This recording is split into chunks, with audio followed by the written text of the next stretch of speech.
This video took me 20 years to make, so enjoy!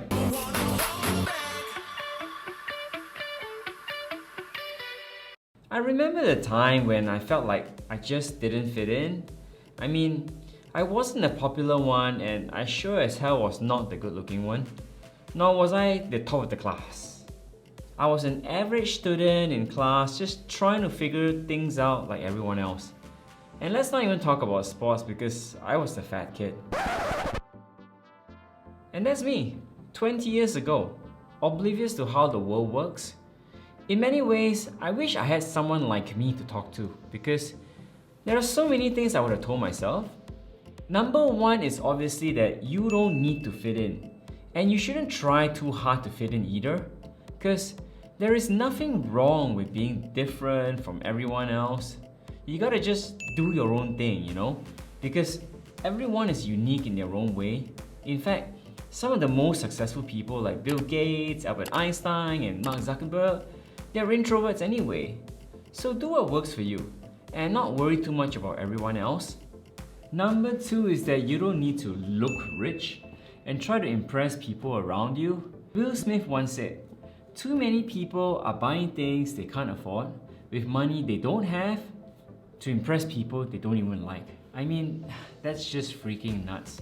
By the way, rich people probably won't even notice your expensive stuff when you're trying to impress them anyway.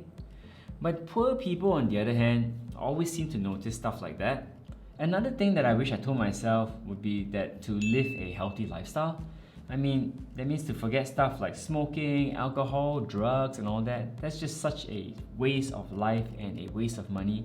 You know, those big night outs, trying to get lucky.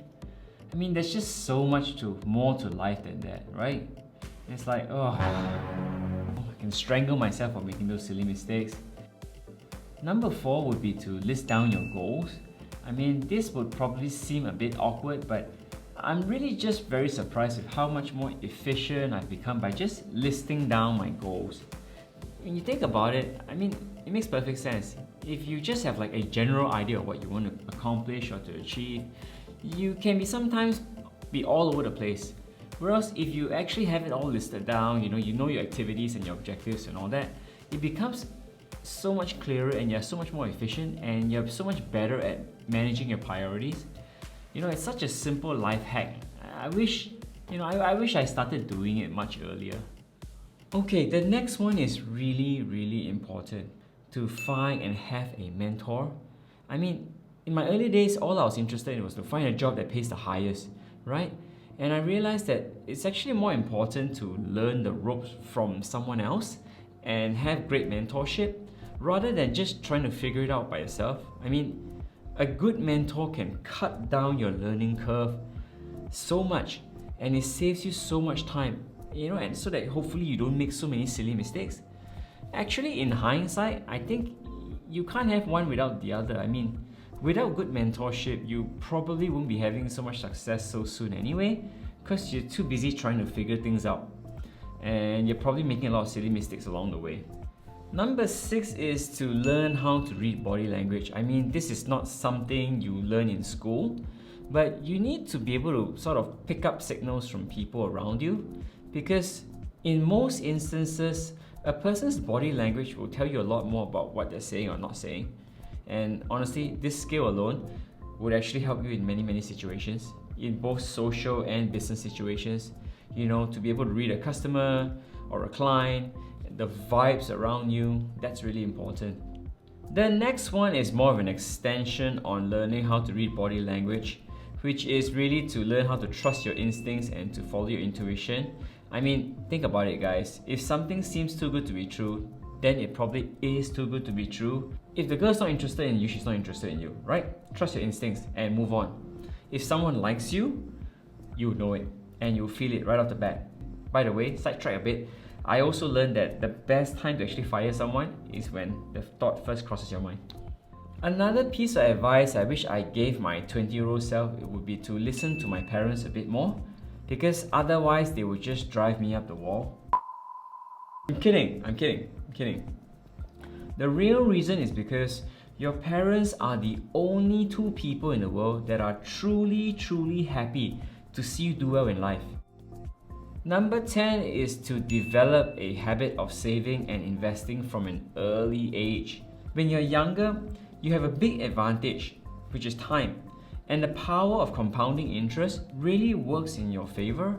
I find that the earlier you develop this habit, the better your chances of having enough money later in life and not worry about your retirement so much.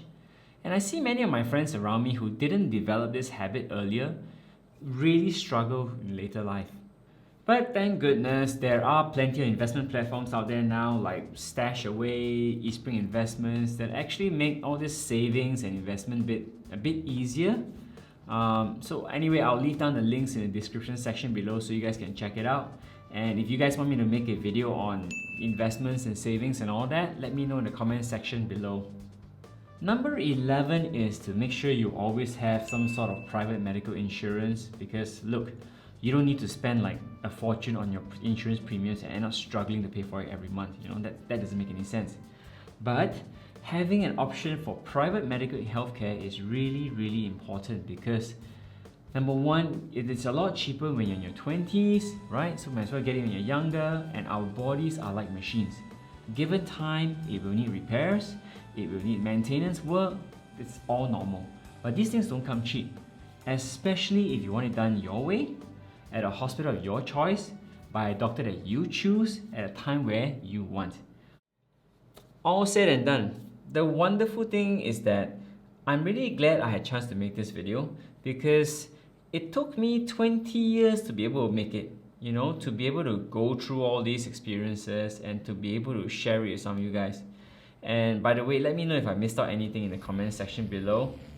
And also, if you enjoyed watching today's video, consider subscribing, give us a thumbs up, and also to hit that bell.